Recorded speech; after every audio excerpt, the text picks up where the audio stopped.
Am I the only one that finds the idea of playing against Indiana on their home court intimidating? It's like they found a way to house and weaponize a solar flare. I'm in a field of dandelions, wishing on everyone. I used to be scared of these things when I was little. I don't know why. When they turn gray, that is.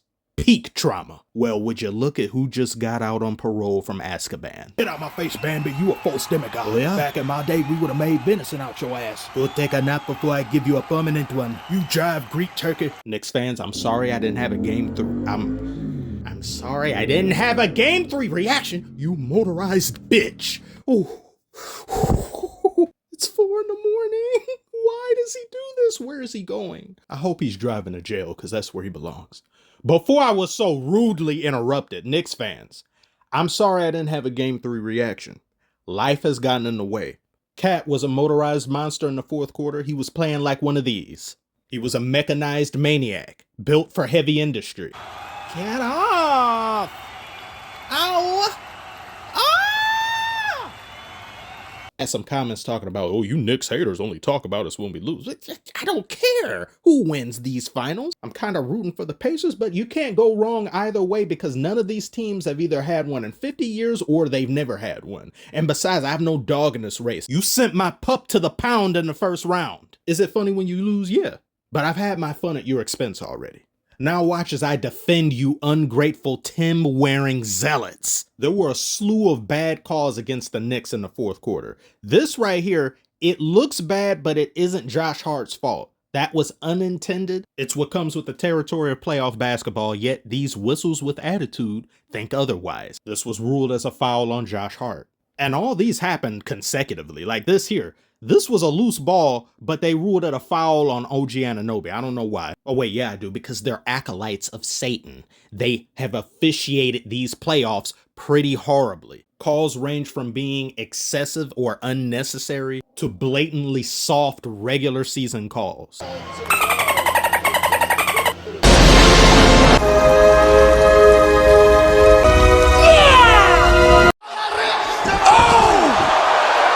Sick of their shit, man. I hate the refs in this league. The worst of any sports league. I don't care. And no, this doesn't mean I think the Knicks would have won without the officiating being what it is. No, the Pacers played like the better team. They had the better player and Tyrese Haliburton on the court. And I'll talk about that efficient enigma in a moment, after I complain about the refs some more.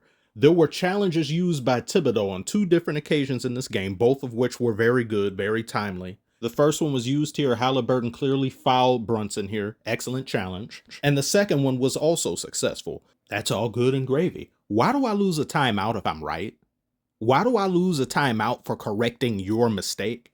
I know why they do it. They do it to discourage and depreciate any coach from even attempting. It's almost like a petty sort of reactive response. Okay, I forgot this terrorist is fully healthy again in Neesmith. He sprained his ankle in game 3. But pettiness is one of the reasons. The second reason is to maintain the flow of the game. We don't want to disrupt it. Too many delays and stoppages doesn't make for good entertainment. I don't care. Don't sacrifice the integrity of the game because we don't want it to be too long.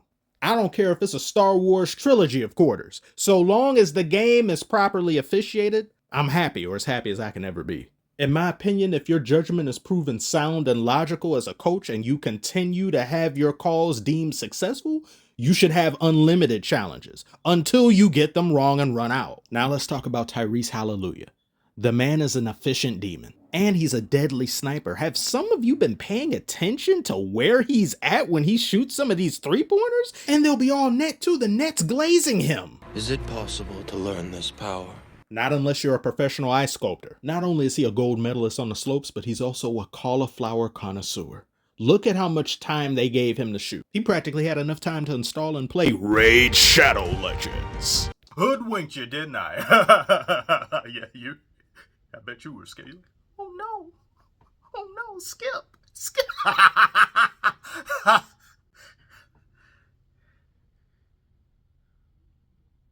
Wish I had a sponsor. Why can't I get a sponsor? Oh, does the camera still? Oh, okay.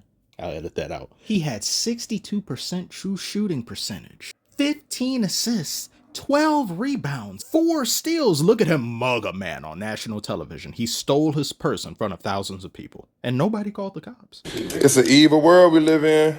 And he didn't turn the ball over once. Not once. 0 for number 0. The most assists ever to play in a finals game, conference finals, without a turnover.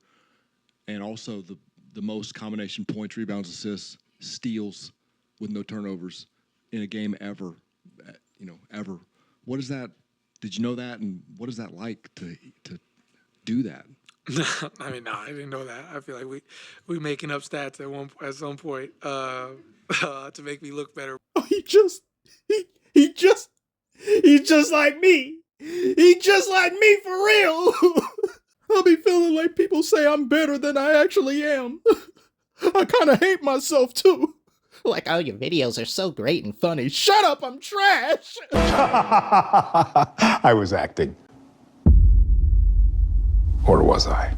No, it's actually annoying when players just can't accept praise. And you just, oh no, my teammates. No, it's them, not me. Don't even look at me. I'm ugly. Shield your eyes. Like, okay, all right, we get it. You're unselfish. You're a team player. Triple H was in the building too. Tyrese was shaking hands with him. Tyrese Haliburton? The NBA ain't ready for that. He's showing y'all this year with his play, but he go start talking that ish if he keeps hearing overrated and no aura. Play with him if you want to. Knicks put on a very valiant effort this game, some of which I think was diminished by piss poor officiating. As you had Cat, Mitchell Robinson, Josh Hart, all in foul trouble. They had 4 fouls apiece at one point. Cat picked up 2 very early in the game in the first quarter. Then Josh Hart fouled out. Knicks once again couldn't get a defensive stop and they were trading baskets with the Pacers. But before that, in the first half, taking into consideration that the Pacers were shooting 65% at one point as a team from the field and 67% from three-point range, and they were only up about 6 or 7 points. That's great news if you're the Knicks. And they did manage to tie the game and go on a run, but this Pacers team is just too deep. Too many weapons. And Tom Thibodeau was cosplaying as Darvin Ham for certain stretches of this game. DeLon Wright was providing great minutes off the bench and got permanently grounded there. Never to be seen or heard from again, Josh Hart was baking turnovers like nobody's business. He was given a full 30 minutes of play.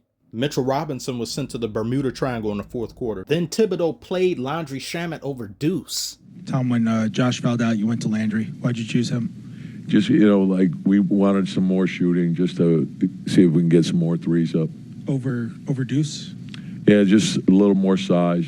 Once again, the obsession and pursuit of 3Lzabub implodes yet another team down the stretch. One could argue the game was over for the Knicks anyway, but you couldn't tell that to the Pacers in their matchups against the Cavaliers, nor could you tell them that in Game 1. The three-pointer relied upon as a proverbial crutch is just not it. I don't believe it's the answer.